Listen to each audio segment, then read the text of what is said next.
amalan di bulan Zulhijjah itu ada beberapa yang sangat istimewa. Makanya sebelum kita memasuki bulan Zulhijjah, mestinya kita persiapkan memang.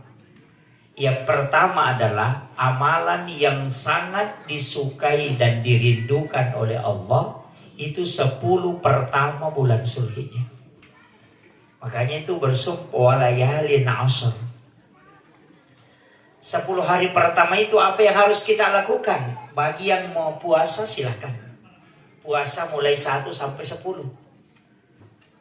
Nah bilang Pak Ustaz, yang ke-10 kan hari Lebaran Idul Adha. Iya betul. Di situ kita puasa. Puasanya hari Lebaran Idul Adha adalah tidak makan kemudian berangkat melaksanakan hari raya Lebaran. Nanti pulang baru makan, itu terhitung 1 hari puasa. Tapi kalau tidak bisa, ambil yang 8-nya saja, 9-nya. Itu puasa Arafah. Nabi mengatakan itu bisa menghapuskan dosa 2 tahun. Itu puasa 9 Zulhijjah. Jadi kalau puasa di situ 2 tahun dosanya dihapuskan. 1 tahun yang lalu dan 1 tahun yang akan datang. Kalau masih mampu ambil 3 hari. Mulai dari 8, 9, dan 10. 8 puasa, 9 puasa, 10 nanti jangan makan kemudian Lebaran. Itu dihitung 3 hari. Kenapa di situ disunnahkan? Karena sesungguhnya Nabi Ibrahim itu ketika bermimpi untuk diperintahkan menyembelih anaknya, itu mulai dari 8. 9, 10 baru dilaksanakan. Tapi bagi yang mampu ambil 1 sampai 10. Kalau dia bilang, saya tidak bisa kalau puasa Pak Ustaz. Kalau tidak bisa puasa, maka istiqomahkan sedekah. Yang penting amal baik. Istiqomahkan sedekah. Niatkan memang di situ. Mulai 1 sampai 10. Kalau tidak bisa, sholat malam. Lakukan di situ secara istiqomah. Jadi yang penting kita melakukan kebaikan karena tidak ada ibadah yang paling dicintai dan dirindukan oleh Allah kecuali pada 10 itu. Bahkan Rasulullah mengatakan dalam satu riwayat bahwa ibadah di 10 pertama bulan Zulhijjah itu mengalahkan pahala jihad fisabilillah. Itu luar biasanya. Nah, kemudian ada nanti perintah itu kurban. Kalau kurban ini Pak sebenarnya banyak orang keliru. Kurban itu standar maksimalnya itu tidak ada. Yang standar minimal itu ada. Makanya 1 ekor sapi untuk 1 orang itu bisa. 10 ekor sapi untuk 1 orang itu bisa. 100 sapi untuk 1 orang itu bisa. Makanya Nabi Ibrahim itu menyembelih kambing untuk kurban, itu 1000 ekor kambing, 100 unta. Tapi belum ada orang di Sulbar ini sembelih 1000 ekor kambing. Cuma standar minimal untuk 1 ekor kambing itu 1 nama. Masih bisa turun. 1 nama mengikutkan 1 keluarga. Tapi jangan sebut semua namanya. Jadi cukup kita suami misalnya, nanti dia ikutkan istri dan anak-anaknya. Bahwa kurban ini untukku, istri dan anak-anakku. Untuk dia mendapatkan sunnah ainiyah, istrinya gugur mendapatkan sunnah kifayah namanya. Itu penting saya sampaikan ya. Kalau sapi 7, itu standar minimal 7 nama. Tapi dalam 1 nama bisa 10 orang. Tapi jangan disebut. Misalnya saya punya anak 9, ada 8. Istri 1, suami 1, makanya mengatakan kurban ini untukku, istri dan anak-anakku. 10 orang masuk. Yang kita tahu ini nah. Jadi dia mengikutkan keluarganya. Itu yang standar minimalnya. Kalau mampu masukkan istri dan suami, masuk dua-dua, masukkan dua-dua. Ambil 2 nama. Kalau mampu 1 ekor satu keluarga, silahkan 1 ekor. Kalau mampu 10, 10. Nah, bilang tidak bisa sapi Pak Ustaz, tidak bisa tahu kambing, ayam misalnya. Tapi setiap yang disembeli untuk mendekatkan diri kepada Allah, itu adalah taqarruban ilallah. Cuma secara syariat fikih itu tidak sah dalam keadaan kurban, tapi tetap dia masuk hukum kurban, bahwa dia mengorbankan sesuatu untuk mendekatkan diri kepada Allah. Tapi secara istilah syara tidak sah kurbannya. Makanya ulama dulu mengatakan, kalau kau punya ayam mau kau sembelih, yang penting ada yang kau sembelih untuk mendekatkan diri kepada Allah. Itu melatih masyarakat supaya bisa berkurban. Itu kuncinya. Karena nanti kalau ayamnya tidak bisa dia sembelih, kalau punya kambing juga tidak mau. Man lam yashkur kalilan falam yashkur kashiran. Nigi deh na sukuru ki cede malah dapat ko mai gai. Ya ko makat di ko kasih siwi masih ke ko sogi. itu kan gitu. Makanya ulama dari dulu itu melatih. Kalau kau belum mampu kambing, ayam mau dulu kau sembelih. Yang penting dia sudah berkurban, artinya menyembelih binatang untuk mendekatkan diri kepada Allah Subhanahu wa taala. Itu kuncinya. Tapi saya kasih tahu, kalau masuk sebulan Zulhijjah dan kita sudah pasti akan berkurban, sudah kita siapkan dananya dan kita sudah niatkan memang, maka disunnahkan untuk tidak bercukur dan memotong kuku. Disunnahkan. Kalau sudah masuk bulan Zulhijjah. Makanya kalau mau memotong rambut sebelum masuk bulan Zulhijjah.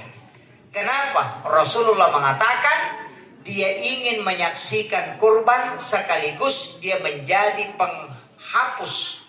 Itu dosa-dosanya akan dihapuskan. Dosa-dosa yang melekat pada diri kita. Itu barakatnya. Makanya walaupun nanti ada pendapat lain seperti Imam Besar Masjid Istiqlal Jakarta yang almarhum Bapak Profesor Dr. Ali Mustafa Yaakob itu mengatakan yang tidak boleh dicukur dan dipotong kukunya adalah binatang yang mau dikurbankan, bukan orang yang mau berkurban.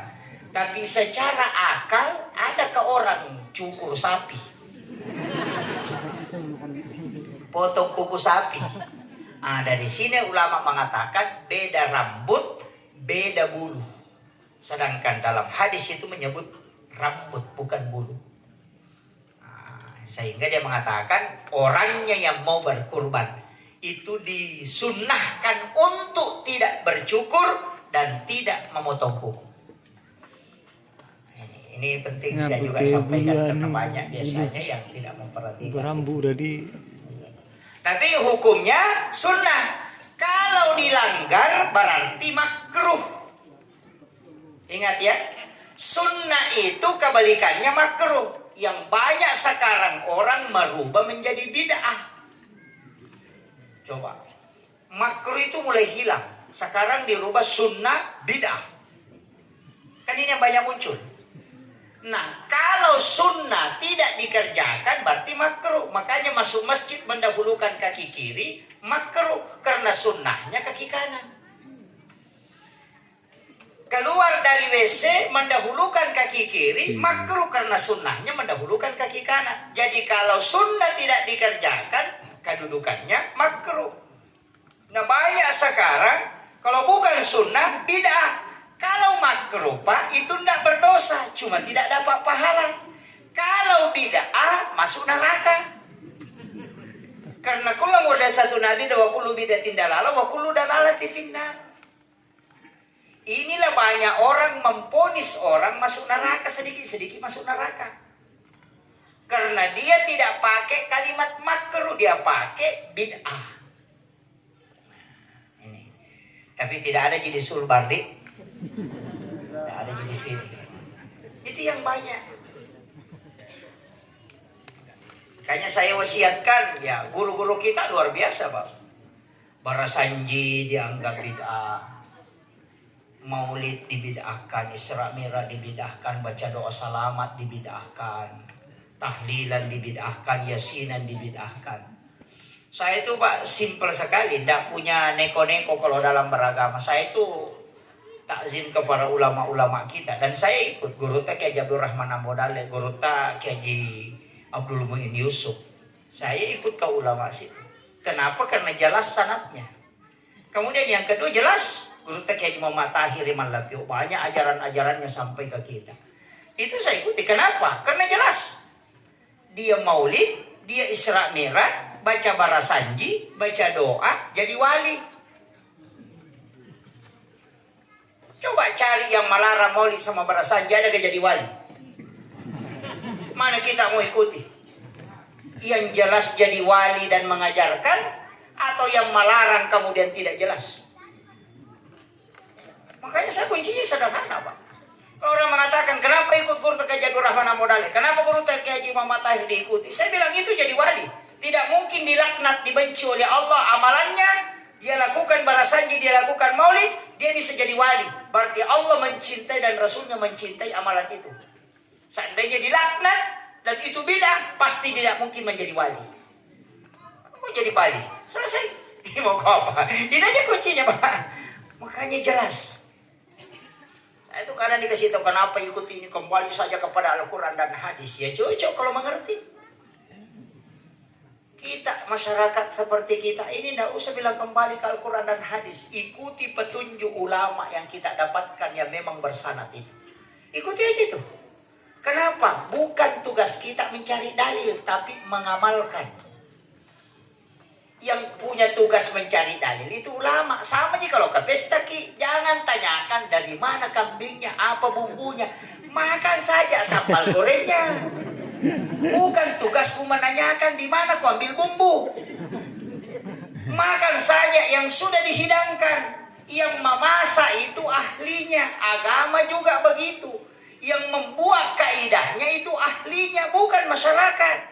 Masyarakat mengamalkan supaya tidak pusing. Sekarang kayak orang sudah disiapkan sambal goreng, disuruh bertanya dari mana kambingnya, apa warnanya, siapa yang bawa. Ini jadi masalah. Makanya saya wasiatkan, silahkan amalkan. Guru-guru kita itu kan jelas kitabnya. Ini guru Kiai Muhammad Tahir Iman Lapio. Itu luar biasa. Waliullah yang sangat masyhur. Sulbar ini luar biasa. Salah satu kesyukuran karena ini juga adalah sumbu para wali. Ya. Itu tidak boleh dihilangkan. Saya itu terus terang Pak, setiap masuk di suatu daerah pasti tawassul.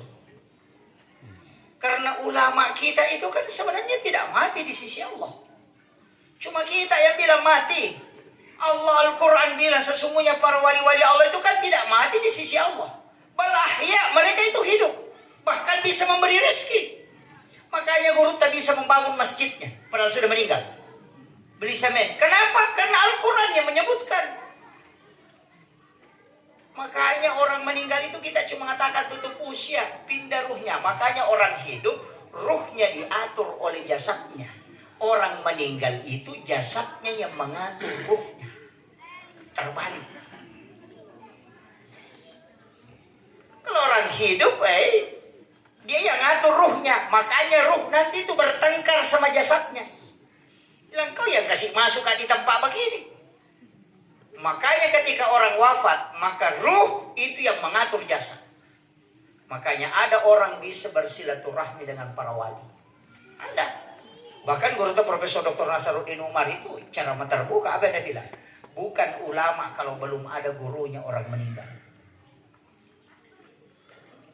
Kalau belum bisa mengambil ilmunya para wali itu bukan orang ulama, itu masih ustaz. Tuh, makanya ketika Imam Syafi'i menulis beberapa kitab, dia menulis hanya nama mursyid guruku, tapi dia tidak sebut namanya. Ketika ditanya oleh muridnya, kenapa kau tidak menyebut nama gurumu di sini? Menulis namanya dengan lengkap. Apa yang dia bilang? Saya menghindari fitnah. Karena orang itu meninggal ratusan tahun sebelum aku lahir. Tapi saya mengambil ilmunya. Kenapa? Karena dia bisa belajar melalui alam mimpi. Itu diajarkan oleh para ulama. Itu kalau mimpinya ulama Pak, tidak sembarang. Makanya kalau mau aman, kalau mau tidur, sholat witir memang dulu baru tidur. Setiap mimpi yang hadir, kalau orang berwitir itu pasti isyarat. Jadi kalau mau tidak bermimpi tidak diganggu jin, bilang ini bunga tidur atau apa, sholat witir saja. Karena orang yang witir pasti tidak diganggu jin. Saya bilang, wah susah itu Pak Ustaz, karena kita halangan, tidak bisa kita sholat witir, pasti diganggu jin, ada kuncinya. Masukkan jari telunjuk di langit-langit, tulis namanya Umar bin Khattab dari pusar ke atas. Tidak akan diganggu jin. Tapi tulis bahasa Arab. Bukan tulis bahasa Indonesia. Jangan pakai spidol. Pakai jari telunjuk di langit-langit, baca bismillah, baru tulis Umar bin Al-Khattab. Tidak akan diganggu jin. Khattab. Itu kuncinya. Cerita. Biar pakai baju, di luarnya saja. Yang penting ditulis. Makanya ulama-ulama kita dulu itu mengajarkan ke anak-anak. Dia sama kalau anak kecil, sering diganggu jin, cukup masukkan, tulis Umar itu. Nama Umar itu, bisa mulai dari kepalanya, ditulis ke bawah. Itu Umar bin Khattab. Insya Allah tidak akan diganggu jin itu. Itu saking takutnya jin, namanya saja Umar, itu paling ditakuti.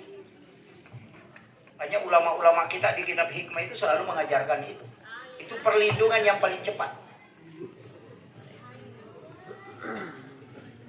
Kalau mau tulisan bahasa Indonesia, wah jadi masalah itu.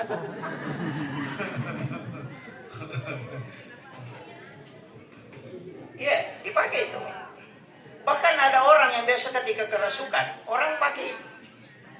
Ru'yani itu menulis. Makanya ada ulama kita itu dia tidak baca-baca ketika datanglah kerasukan, dia tulis saja itu. Biasa dia celupkan tangannya di air, baru dia tulis, baru dia tinggalkan. Jin itu akan keluar. Itu simple. Kemudian sedikit saya bahas ini karena ada juga hal penting ini, Pak. Kemarin saya sempat ditanya beberapa kali. Ada jamaah kita itu hampir menyamakan kurban dengan akikah. Sehingga dia mengatakan, bagaimana hukumnya ini? Melumpi di akikah mau berkurban. Saya bilang, itu kurban setiap tahun. Akikah itu satu kali seumur hidup. Akikah itu perintahnya satu kali saja seumur hidup. Kalau kurban setiap tahun bagi yang mampu. Nah bilang belum mampu pilih akikah Ustaz. Nah sampai lagi hari kurban, ambil dua bagian. Kalau sapi, satu bagian untuk kurban, satu bagian untuk akikah. Kasih tahu Pak Imam, sembeli akikah itu anuku. Satu kurban. Jadi Pak Imam diganukan.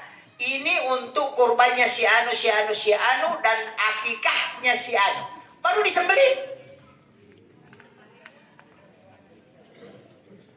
Begitu. Nah bilang, satu Ustaz, saya cuma punya misalnya uang 2.500.000. Itu cuma dipakai berkurban. Kurban dulu, jangan dulu akikah. Nanti selesai kurban ada cara di rumah tak kasih manika nak tak sembeli sapinya, niatkan untuk sembeli kurban akikah. Bapaknya baru dipakai makan untuk pernikahan tidak masalah. Iya. Tagere akikah ni na patandre mapak boting. Itu aja kuncinya. Di kadang orang tidak mengatakan, wah ini belum diakikah. Akikah itu satu kali saja seumur hidup. Biar ganti nama 100 kali tidak diakikah nih. Cuma Imam Syafi'i mengatakan akikah untuk sapi, menggunakan sapi itu boleh. Bahkan mengambil satu bagian di penyembelihan itu boleh. Misalnya kita tidak mampu beli kambing, uang tak cukup, cuma cukup untuk satu bagian dari sapi yang 7 itu, makanya datang ke tempat penyembelihan, kasih tahu sembeli akikah, saya ambil satu bagian.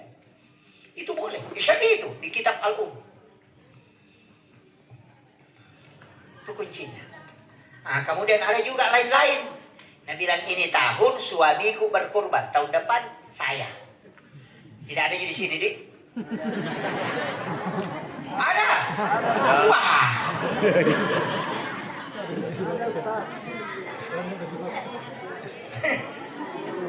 Masalah itu, Bu. Kalau berkurban, tidak usah gantian. Masalahnya juga tidak dijamin masih hidup tahun depan. Berkurban ke tahun ini suami tak atas nama, nanti dia ikut kami dapat pahalanya. Boleh berniat begini, tahun ini suamiku, tahun depan suami istri. Nah, dua-duanya berkurban. Berapa nak bayar orang di sini Pak satu orang? 2.300.000. 23. 3. Oh, iya. Yang penting sapinya cukup 2 tahun umurnya. Kalau tidak cukup 2 tahun jangan pakai berkurban, karena itu tidak sah di dalam fikih. Harus 2 tahun umurnya. Jangan bilang kalau penjual dibilang ada nih adiknya, jangan percaya. Susah itu. Makanya lebih baik pilih yang agak besar daripada tidak yakin betul. Karena kita tidak punya kartu nama kalau di sapi, tidak ada tanggal lahir. Tidak sama orang barat, kalau lahir sapinya, dia pasangi anting itu ada tanggal lahirnya. Karena itu kontrol vaksin, kalau kita tidak ada. Mestinya Pak, ada sertifikat lahir sapi. Iya, mestinya. Tanggal lahirnya ada karena dipakai berkurban.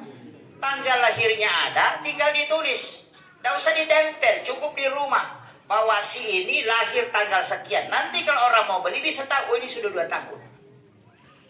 Iya. Itu banyak kan tidak sampai 2 tahun itu.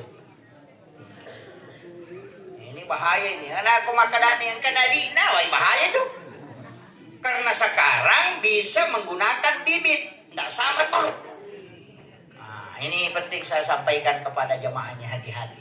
Kemudian, sapi yang digunakan berkurban tidak boleh sakit, tidak boleh kurus. Kurus itu, bagaimana bilang kurus Pak Ustaz? Kalau kurus Pak gampang. Kalau 5 orang lihat, 4 orang bilang kurus, 1 orang bilang tidak kurus gitu. Jangan banyak neko-neko.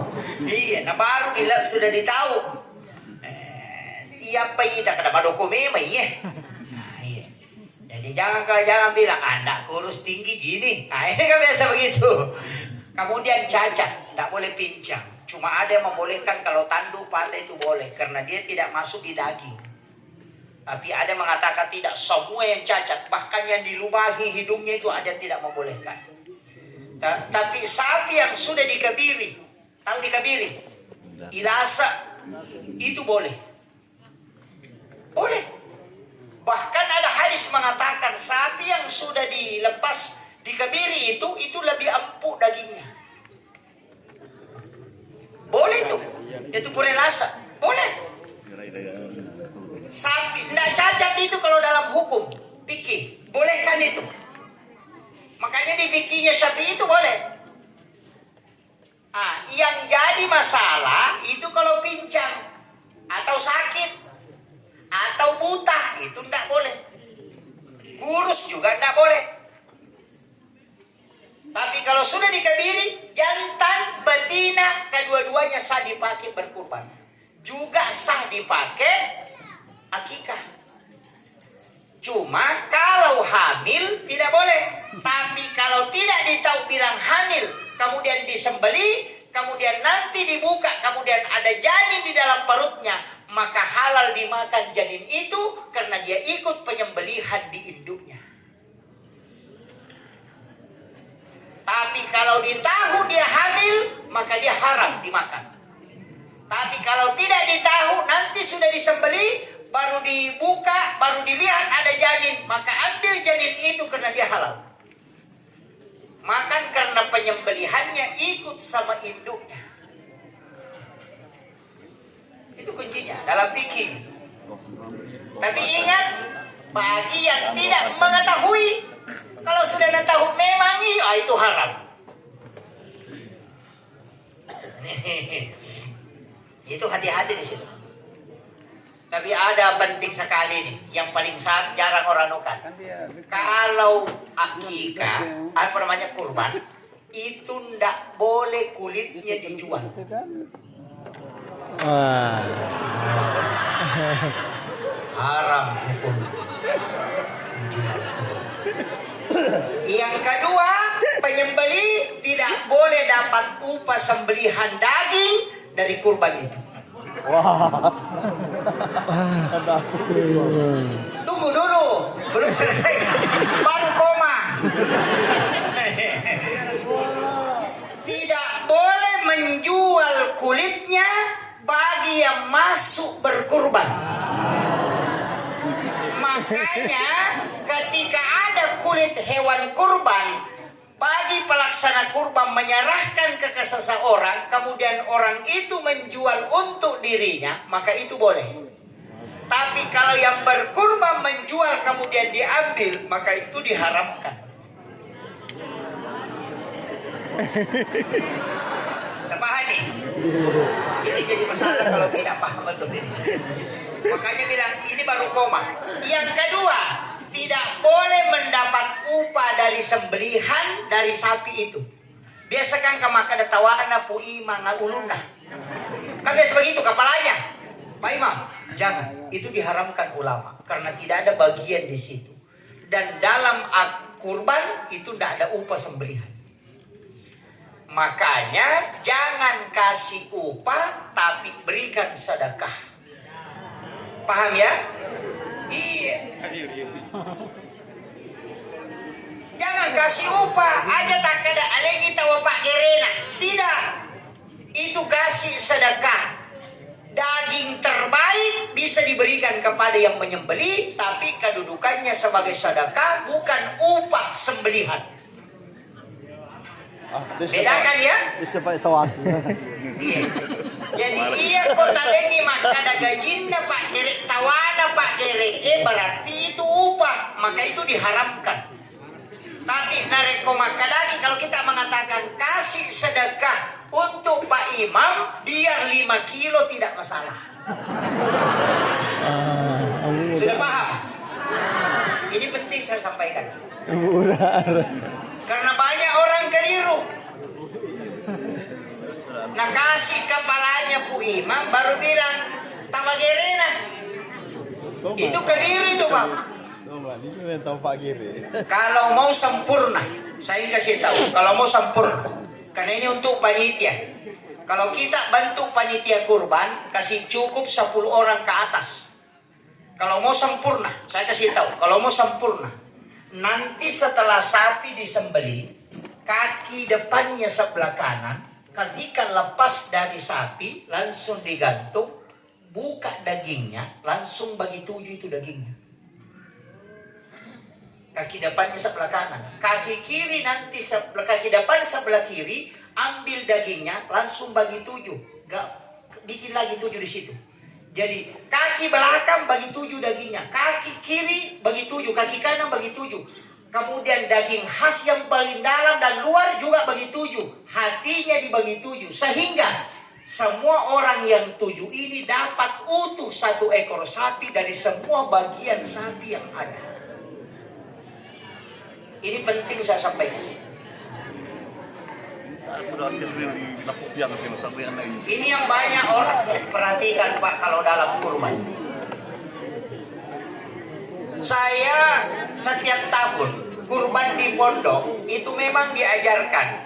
Saya dulu dari guru tak dulu sudah ajarkan memang. Jadi tulang rusuk itu dibagi 7, kaki itu dibagi 7, tulang punggung sapi itu dibagi 7. Kemudian semua terbagi 7. Jadi semua orang yang 7 ini dapat utuh 1 ekor sapi. Bagian. Dapat daging kaki depan sebelah kiri, dapat daging kaki depan sebelah kanan, belakang, kemudian hatinya, bawah semua dibagi 7 itu. Sehingga utuh. Gampang sekali Pak. Saya punya teknik begitu dari dulu itu. Makanya dagingnya dulu dibagi 7. Bagi 7 semua. Kan dia bisa diiris. Oh sama beratnya ini. Nah, kalau sudah bagi 7, tulangnya juga dipisahkan. Bagi 7 kelompok. Baru bikinkan kertas. Tulis nomor 1 sampai 7. Tempel di daging 1. Kasih masuk di gelas 1. Baru digocap pada pengerisannya. Kalau turun angka 1, nah bilang angka 1 tunjukkan, dibilang itu daging tak, itu tulang tak. Ambil, supaya bukan dia yang tunjuk.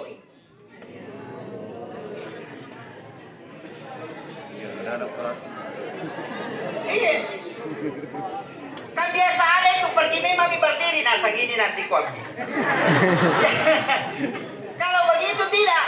Jadi kita timbang, kalau sudah dibagi 7 ditimbang dulu. Kalau sama nih beratnya semua, sama berat nih semua, kan ada istilahnya jamelan. Nah, kalau kurang itu nih dipakai tambahkan supaya sama semua beratnya. Tulangnya tidak usah ditimbang. Yang penting bagiannya sudah dapat. Sudah itu kasih nomor 1 sampai 7. Baru di lot 1 sampai 7. Mencabut nih, oh nomor 1 itu dagingnya, itu tulangnya. Kau ambil. Jadi itu tidak ada yang merasa terzalimi. Tidak susah Pak, justru itu lebih mudah. Karena daging sapi tidak bercampur-campur. Tapi kalau kurban itu biasa sampai 10 sapi. 10 sapi di pondok itu menghindar itu, saya potong-potong memang. Jadi ini penting saya sampaikan. Dari dulu itu memang guru tak sudah ajarkan. Apa pesannya? Ini yang saya takuti. Jangan sampai nak kurbannya orang utuh tapi dia dapat bagian tidak utuh. Walaupun pahalanya sudah sampai tapi tetap haknya kau harus kasih. Oh ya sudah. Ini makanya panitia hati-hati Pak. Menjawabnya itu berat. Kemudian saya sampaikan, kalau yang sering menyembelih sapi kayak masjid kita, belikan parang Pak Imam. Ya, sudah ada ya? Ay, alhamdulillah. Parang sekarang murah. Yang paling tajam saya dapat kalau lihat anunya itu Pak, Turki biasa itu yang tajam. Pisau Turki. Jadi ada beberapa itu. Kalau Jerman itu epic. Jadi ada berhasil juga kayak Tramontina itu kan berhasil. Kalau Boller K1110 652 itu Jerman. Epic juga Jerman. Tapi kalau epic itu biasa dipakai 3 tahun tidak diasah. Sebenarnya menyembelih sapi itu kan dikasih menghadap ke Ka'bah, Baitullah. Kemudian dia bersandar di badan sekirinya, berarti kanannya di atas. Kemudian usahakan jangan potong urat yang dari tulang iga tembus ke tulang kepalanya. Kan ada itu saraf, itu enggak, jangan putus itu. Yang diputus itu jalur makanannya dengan 2 kiri kanan yang di sini, yang terputus. Makanya kalau menyembelih usahakan kasih rapat baru ditarik. Usahakan jangan lewat ke atas, karena kalau dia kena saraf yang di atas yang dari tulang iga itu tembus ke kepala, maka itu biasa banyak dampaknya. Makanya dilarang memang dalam fikih itu. Dilarang. Makanya penyembelihan itu tidak sembarang juga. Sama aja sebenarnya kalau napas. Ditunggu itu saja napasnya. Kalau sapi itu kan masuk, berhenti sejenak baru keluar. Keluar berhenti sejenak baru masuk. Ada jadanya itu. Kalau kambing tidak. Masuk keluar masuk. Kalau sama ayam. Kalau sapi tidak. Masuk tertahan keluar. Masuk tertahan keluar. Begitu. Makanya yang paling bagus ketika napasnya tertahan baru kita sembelih. Kalau kambing nanti keluar. Kalau masuk pas keluar langsung sembelih. Jangan biarkan lewat lagi masuk supaya tidak bau. Itu kuncinya. Saya kasih tahu resepnya kalau kambing tidak mau bau. Tapi satu kuncinya, kalau pisau jangan dipakai, pisau sembelih jangan dipakai mengiris daging. Khusus memang dipakai sembelih. Kalau sudah dipakai menyembelih sudah simpang, jangan pakai mengiris daging. Itu juga kuncinya supaya tidak bau.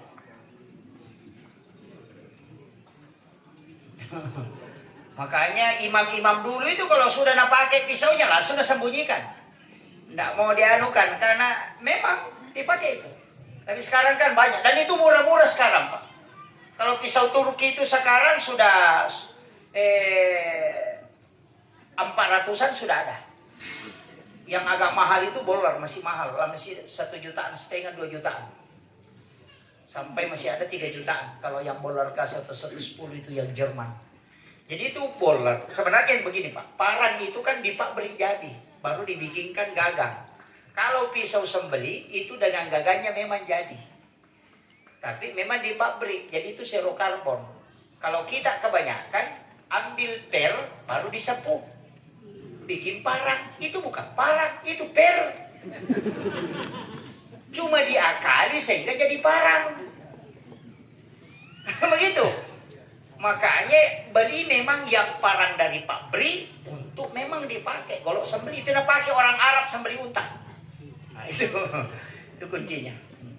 Kemudian saya kira kalau masalah kurban sudah sampai ke situ sudah ini kan tidak ada masalah. Pembagiannya itu kan bagi 3. Satu bagian untuk sedekah, satu bagian untuk yang berkurban, dan satu bagian untuk hadiah. Kalau orang miskin boleh dia makan, boleh dia jual. Kalau orang kaya hanya dia makan, tidak boleh dia jual. Kalau kita boleh kita makan, kecuali kurban nasar tidak boleh, mesti disedekahkan semua. Kias kurban nasar, tinja. Misalnya bilang begini, kalau lulus kianakku berkurban kak, itu nasar. Tidak boleh dimakan dagingnya yang bernasar. Itu harus dia sedekahkan semua. Misalnya begini, kalau laku tanahku 100 juta berkurban kak, maka itu nasar. Tapi kalau bilang kalau nabali orang rumahku berkurban kak, nasar itu atau bukan? Hah? Tinja? Maksud tinja? Tidak. Kalau nanti padiku naik gini berkurban kak, itu bukan nasar, itu niat. Kalau nak beli orang mobilku mau kak berkurban, itu niat, bukan nasar. Kalau tanahku nak beli orang berkurban kak, itu bukan nasar, itu niat. Kapan dia berubah jadi nasar? Ketika dia ditukar. Kalau nak beli orang tanahku 100 juta berkurban kak, itu sudah nasar. Bedakan ya. Kalau naik nanti padiku 3 ton berkurban kak. Sekalinya naik 2 ton di 900 kilo 90 kurangi 10 kilo tidak berkurban. Sebab kurangi 10 kilo lah seke. Iya. Makanya nasar itu menukar rezeki dengan ibadah. Makanya dilarang Nabi terlalu banyak bernasar. Karena tempatnya beribadah orang kikir kata Nabi. Iya betul. Ya kalau lulus anakku mau puasa kak talu ngeso, dia lulus dia nak puasa. Gitu. Nasar makanya ketika ditukar, kalau laku mobilku mau kak berkurban, itu niat. Tapi kalau nak beli orang mobilku 100 juta berkurban kak, berarti itu nasar. Karena mentarget rezeki untuk ibadah. Bedakan ya. Ini penting karena kadang orang tidak tahu bilang mana nasar ini mana niat. Ini penting. Kemudian saya wasiatkan dalam 24 jam. Ini dalam 24 jam ya. Sedikit lagi yang boleh ada. Daging kurban itu boleh bermalam. Bahkan boleh sampai 1 tahun. Selama di tempat itu banyak orang berkurban. Tapi kalau di tempat itu tidak banyak orang berkurban dan banyak yang butuh daging, maka tidak boleh bermalam. Makanya Nabi dulu mengharamkan daging kurban bermalam. Tapi setelah banyak sahabat yang berkurban, Nabi sudah membolehkan. Maka berlaku hukum ini selamanya. Ketika di kampung itu 300 orang, nah 1 sapi disembelih, maka tidak boleh bermalam dagingnya. Ingat, Untuk bagian kita sepertiga, tidak lebih. Kurban biasa ya. Kalau nasar tadi harus dibagikan. Kurban untuk orang meninggal. Wati gaya karobat mate. Dena wati. Haram ya karobat mate. Ya ko makarobaki untuk tau mate. Tak boleh.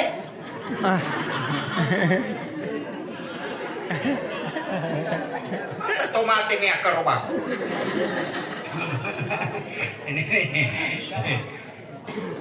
Berkurban kita niatkan pahalanya untuk orang meninggal itu ada dua versi.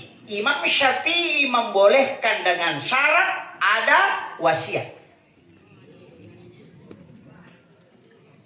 Kalau ada wasiat silahkan, itu sampai selamanya. Makanya Bapak Ibu saya kasih tahu, kalau sampai Idul Kurban nama karobaki kasih tahu anak-anak kita, wasiatkan memang.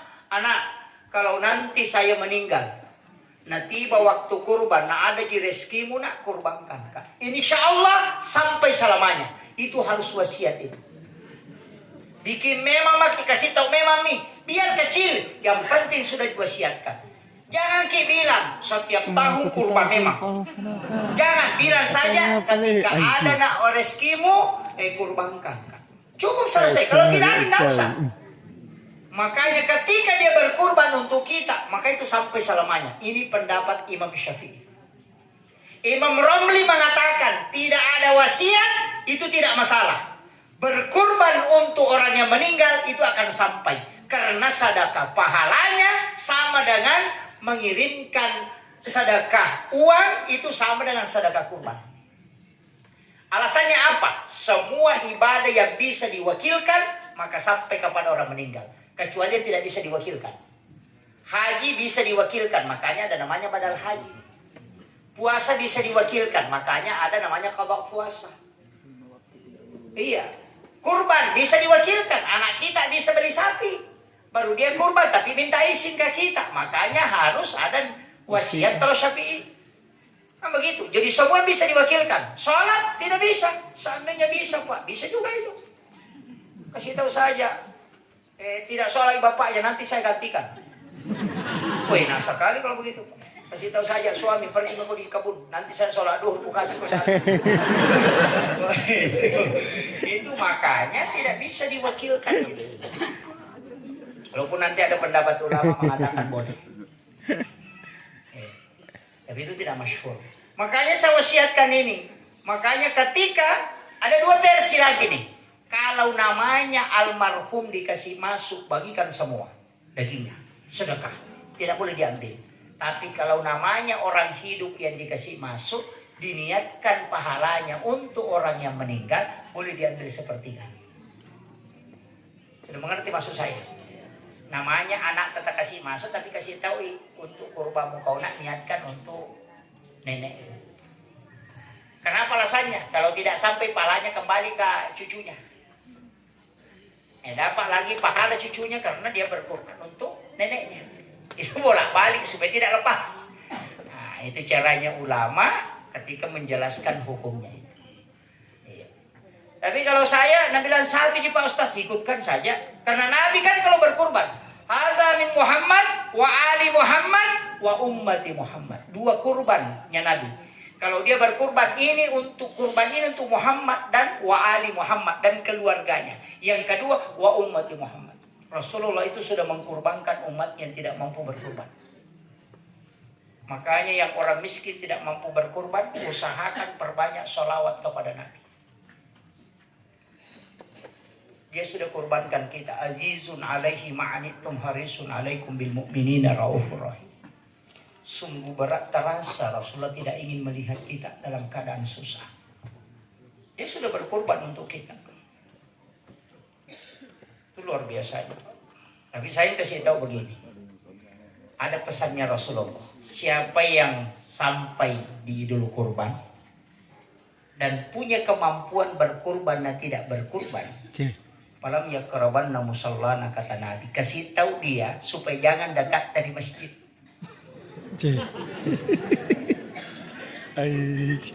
Pesannya Rasulullah. Kalau ada orang Pak masuk Idul Kurban, nah mampu berkurban dan tidak berkurban, Rasulullah bilang, kasih tahu itu orang supaya tidak usah dekat dari masjid. Mana dia masuk mampu berkorban? Kalau maroko, ina maroko 2 bungkus 1 hari. Wah. Sampai berkilo. Ci.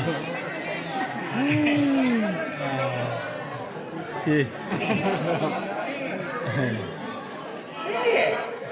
Berapa hari dalam 1 tahun? 360 hari.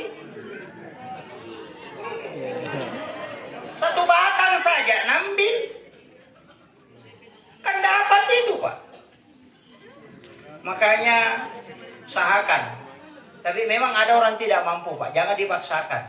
Kecuali pegawai bisa ada terima gaji nanti, tidak sempat, belum keluar gajinya, itu boleh utang. Dibolehkan. Yang penting jelas bahwa karena terima gajinya nanti. Belum datang uangnya. Boleh ngutang dia untuk dia pakai berkurban, nanti dia tutupi ketika gajinya sudah keluar. Tapi yang tidak terima gaji jangan coba-coba. Jangan bilang nanti Allah yang tahu, tersiksa kok. Nah, itu tidak boleh. Makanya hanya bagi yang mampu.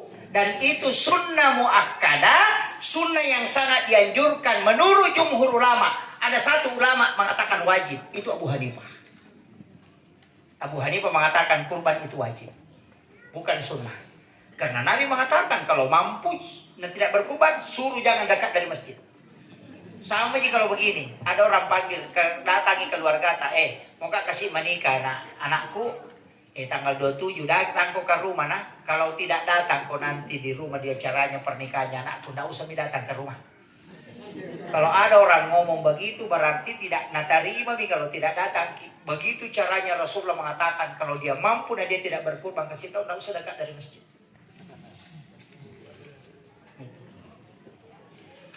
Ini penting saya wasiatkan. Ini hati-hati, Pak. Tapi insya Allah dimudahkan kan? Iya. Itu dia jadi masalah kalau nanti uangnya dikumpul, kalau masuk Idul Kurban, tidak bisa memang. Kumpul memang dari tahun ke tahun. Iya, siapkan memang. Coba 200.000 1 bulan.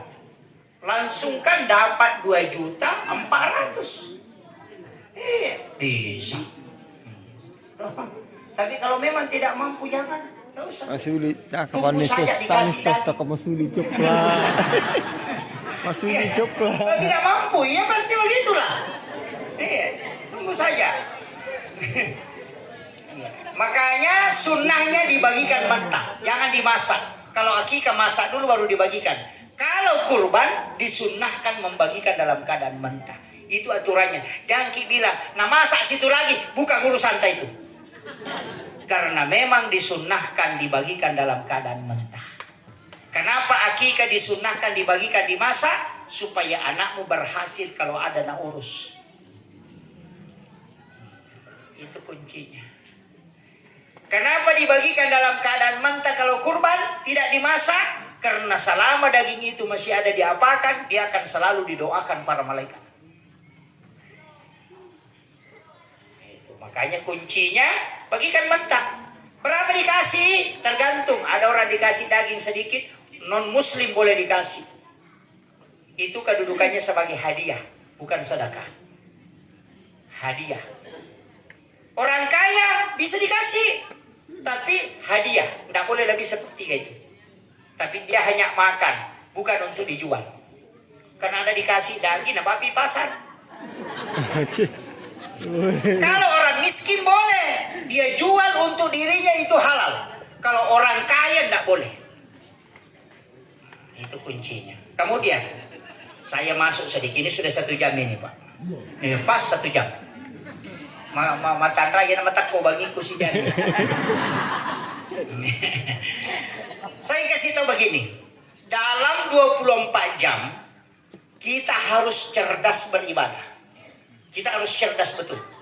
Manfaatkan momen yang ditetapkan oleh Allah dengan momen istimewa untuk menghadap ke Dia. Dan manfaatkan momen itu sesuai ibadah yang paling pas dan paling istimewa yang kita hadapkan. Apa itu? Saya kasih 24 jam. Ada waktu sebelum matahari tenggelam, itu waktu istimewa berdoa. Bukan waktu berkeliaran. Makanya kalau menjual namera mi matahari mau tenggelam, tutup mi jualan tak. Istirahat sejenak. Istirahatkan diri. Anak-anak kita disuruh naik ke rumah, jangan berkeliaran. Karena di situ jin keluar untuk menyembah matahari. Kita dianjurkan membaca 4 surah. Wasyams walaili, kulon surat bil falak, kulon surat bin nas. Siapa yang membaca 4 surah ini sebelum matahari tenggelam, maka rezekinya seperti air hujan, itu tidak terputus. 4 surah ya. Sudah hafal? Janganlah enggak usah kalau enggak hafal. Yang penting ditahu. Wasyams surah ke-91. Walail surah ke-92. Qul a'udzu birabbil falaq dan qul a'udzu birabbin nas. 4 surah ini dibaca ketika matahari mau tenggelam, itu maka insya Allah itu dijamin rezekinya tidak akan terputus. Itu seperti air hujan. Makanya ulama kita itu menganjurkan betul membaca 4 surah ini. 4 surah ya. Kalau ada anak masih sekolah, suruh baca 2 surah itu, wasyams dengan walail. Kalau dia tidak tambah kalau sudah tidak masalah. Tapi 2 ini surah dia baca. Kenapa? Supaya diberikan kecerdasan dari berbagai macam kecerdasan. Dimudahkan otaknya. Kemudian azan maghrib, selesai sholat maghrib jangan mengaji. Selesai sholat maghrib jangan mengaji. Mau baca waqiah, enggak usah. Baca Al-Mulk, enggak usah. Apa yang dilakukan? Laksanakan sholat 6 rakaat.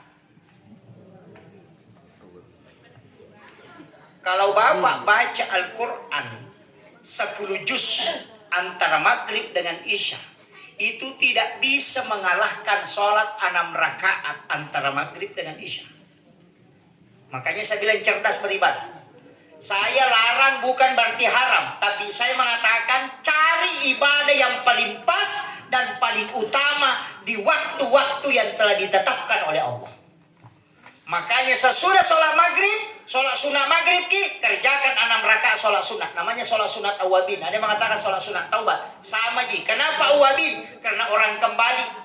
Kenapa taubat? Karena diampuni dosa selama 80 tahun lamanya. Siapa yang sholat 6 rakaat antara maghrib dengan isya, itu setara kalau dia sholat 12 tahun lamanya. Bapak mengaji 10 juz itu tidak mengalahkan sholat sunat yang 6 rakaat. Bahkan menghatamkan Al-Quran antara maghrib dengan isya, itu tidak bisa mengalahkan pahala sholat sunat awabin. Makanya kalau mau mengaji nanti selesai isya atau sebelum maghrib. Karena kalau mengaji di situ dapat pahala Pak, mengaji dapat pahala, tapi rugi berdasarkan nilai pahalanya. Kan begitu? Sudah diberikan sama ji kalau misalnya datang ke sini dapat diskon 80%. Nah bilang tunggu dulu selesai diskonnya. Itu orang rugi. Makanya maghrib dengan isya bukan waktu mengaji, tapi di situ waktu sholat. Nanti selesai bilang, ada apa saya malangku Pak Ustaz? Baca waqiah gampang, sholat sunnah awalin, baru ambil surahnya waqiah. Oh.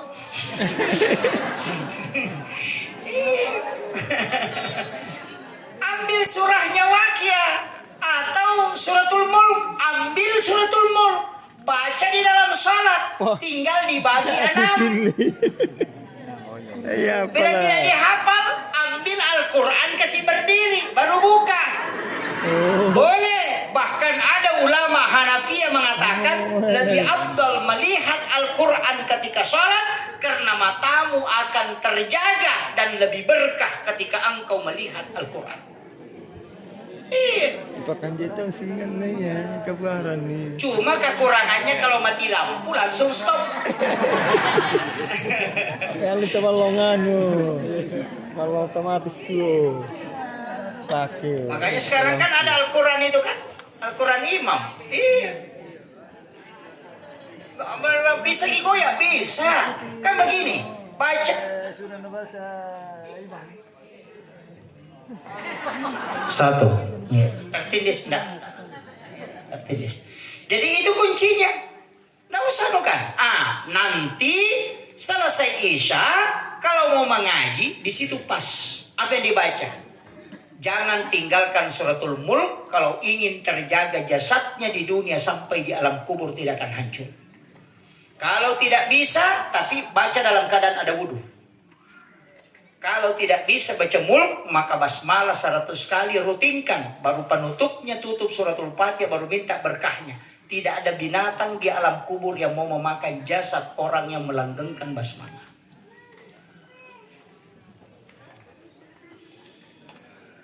Kemudian, suratul Mulk itu adalah perisai dari asap kubur. Sebenarnya ada beberapa amalan itu Pak supaya orang tidak terkena azab kubur. Ada beberapa di kitab itu termasuk kalau memasukkan orang ke dalam lahat, ketika sudah dibaca Bismillahi ala millati wa sunnati Rasulillah, ambil tanah 2 genggam, bacakan inna ansalnahu 7 kali. Setiap 1 kali sampai itu ditiupkan ke tanah. Nanti ketika sampai 7 kali, yang di tangan kanan itu ditaburkan di bagian kulitnya menyentuh di bagian mukanya. Yang di tangan kiri itu ditaburkan di kain kafannya. Orang itu tidak akan kena azab kubur. Untuk menghindarkan.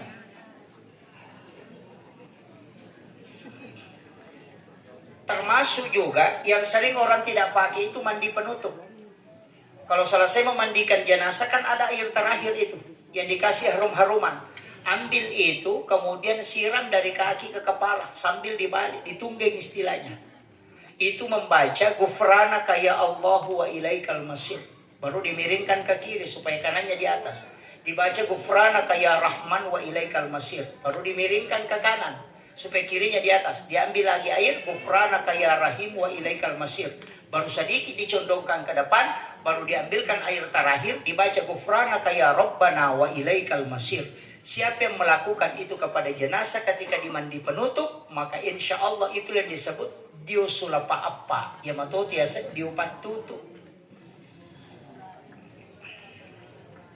Sudah hafal? Belum.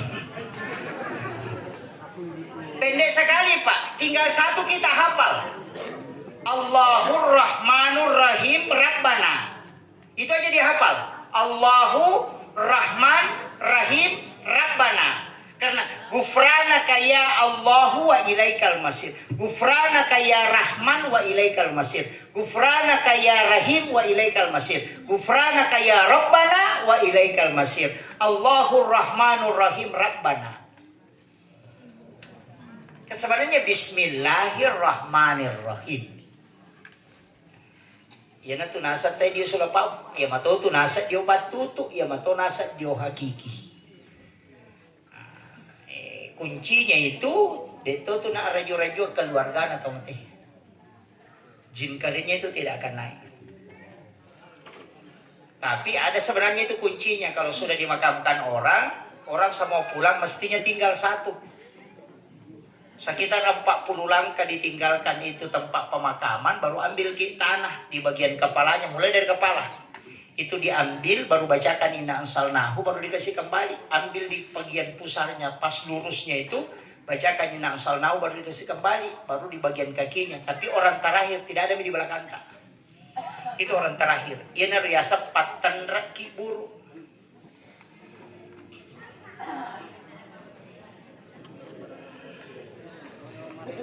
Biasanya dipakai Pak? Tidak. Iya. Itu doanya itu. Ulama-ulama kita itu sudah banyak ada di kitab-kitab itu dijelaskan Pak. Makanya saya sampaikan begini. Amalan-amalan seperti ini Pak, itu langgeng diamalkan para ulama kita dari dulu. Karena memang jelas, sanad-sanad ulama kita itu jelas. Cuma yang sekarang ini banyak menyalahkan karena mereka tidak temukan. Karena yang dia baca kitab hadis dhaif. Itu yang dia baca. silsilah hadis dhaif, kumpulan hadis dhaif. Ulama kita sudah hatam Sahih Bukhari Muslim, Al-Kutubus Sittah dia sudah hatamkan, kitab-kitab fikih dia hatamkan, masuk ke kitab-kitab hikmah. Yana tu nak ada guru tak 10 nilamari kita nak baca sehingga dia tidak mudah menyalahkan. Yang banyak menyalahkan itu yang baru baca hadis melalui laptop. Tapi tidak ada jadi sumber. Penutup. Tadi ini sudah Isya. Tengah malam, sepertiga malam itu bagus sekali. Tapi saya anjurkan, kalau bangun di sepertiga malam, mandi dulu. Tidak wajib. Nah, mandi untuk mengikuti sunnah Nabi. Siram kepala supaya tidak kena penyakit kepala. Kalau ada orang sering kena penyakit kepala, suruh siram kepalanya kalau mandi tengah malam. Insya Allah akan hilang itu.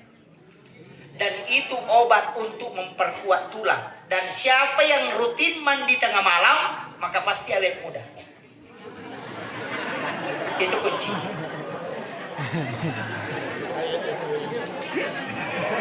Itu sunnah Nabi. Jam 2 malam mandi itu paling bagus, Pak. Iya. Sudah mandi baru kita sholat tahajud. Itu paling bagus. Itu sunnah Nabi. Makanya orang Cina itu terlambat tidur, tapi nanti jam 1 baru berendam sampai sekitar jam 2. Dia tidak mandi, berendam memang. Setelah itu baru tidur, nyenyak tidurnya. Kalau mau kerja tidak mandi. Kita mandi, kenapa? Alasannya apa?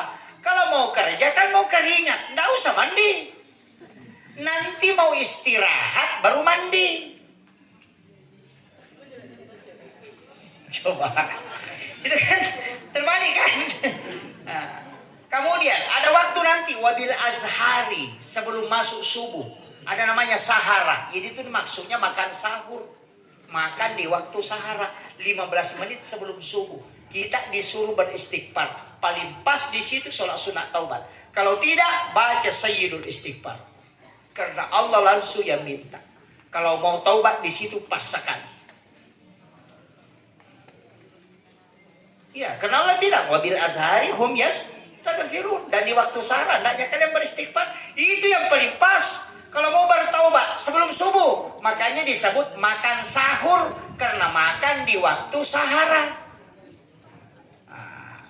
Kalau kita makan sahur jam 2, itu bukan makan sahur, makan tengah malam itu. Kemudian setelah sholat subuh tidak ada sholat, yang ada di situ zikir. Bisa mengaji, bisa berzikir. Nanti masuk waktu suruh, kerjakan 2 rakaat sholat sunnah di waktu suruh itu. Bukan duha itu, bukan. Memang sholat sunnah suruh. Aturannya suruh tidak boleh pulang ke rumah, mesti di masjid. Kalau dia dibawa pulang ke rumah, dia bukan sholat sunnah suruh, tapi dia duha di awal waktu. Makanya doanya pengumpuna pada tidak sama. Kalau sholat sunnah suruh terikat dengan masjid, tidak boleh keluar. Boleh keluar hanya berwudu, kemudian kembali lagi.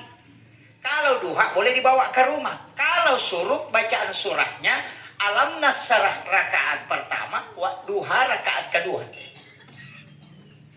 Kan begitu. Duha dengan alam nasrah. Kalau duha, sholat duha, ayat kursi 10 kali rakaat pertama, kemudian kul huwallahu 10 kali rakaat kedua. Duha di awal waktu. Rasulullah mengatakan, ini dari hadis bin Malik, dari hadis Anas bin Malik, hadis marfu ini. Itu jalurnya langsung sandarnya ke Nabi. Rasulullah mengatakan, siapa yang sholat sunat duha di awal waktu, di rakaat pertama dia membaca ayat kursi 10 kali, di rakaat kedua dia membaca surah Al-Ikhlas 10 kali, maka pasti orang itu dirahmati oleh Allah Subhanahu wa taala. Yana tunasa tau pandita, maka dia jamai na mochi camina, manasaang kasampajamu ya masih. Tapi di awal waktu 2 rakaat tidak boleh ditambah. Nanti 1 jam kemudian baru boleh kerjakan duha lagi yang berikutnya kalau misalnya mau tambah. 2 rakaat pisah, tidak boleh disambung. Makanya dikerjakan di awal waktu. Pas masuk duha kerjakan 2 rakaat. Tapi surahnya ditentukan. Ayat kursi 10 kali rakaat pertama, Al-Ikhlas 10 kali rakaat kedua. Nabi mengatakan, pasti kau dijamin oleh Allah dirahmati. Siapa yang meninggal pasti hadiahnya surga di situ, Pak.